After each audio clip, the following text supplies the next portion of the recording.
Електродистрибуција ќе добие обврска најмалку 4 пати годишно да ги чита броилата на домакинствата за да се води што е можно попрецизна евиденција за потрошената струја и да се избегне плаќање паушали.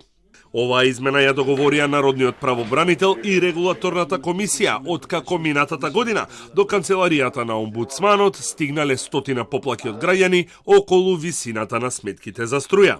Дојдовме до еден заеднички став дека треба да претрпат правилата промени во овој дел и отчитувањето на броилата, односно уредите, да стане обврска оператора да ги отчитува најмалку квартално, што значи 4 пати во годината, а по потреба и почесто.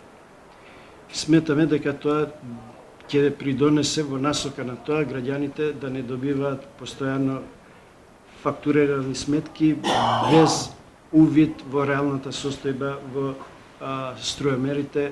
Се разгледува и можноста на граѓаните кои ќе изразат желба трошокот од претходната година за потрошена струја да им се подели на 12 еднакви рати кои ќе ги плаќаат наредната година, со цел да се има предвидлив трошок и планирање на семејниот буџет. Сепак, оваа опција допрва ќе се преговара со електродистрибуција.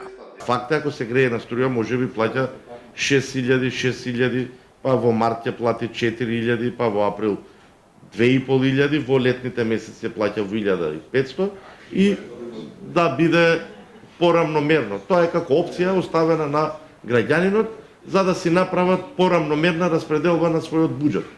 Бислимовски повтори дека тарифните блокови не се фиксни и зависат од бројот на денови на отчитување, односно ќе се пресметуваат на дневна основа, па доколку се надмине прагот од 30 дена, се качува и границата на блокот за да не се плаќа повисока цена. Во некој случај, ако операторот не го прочитал за 300 дена, првиот блок ќе биде 300 дена помножени со 7 киловат часови. Така да, од тој аспект, граѓаните ќе бидат безбедни.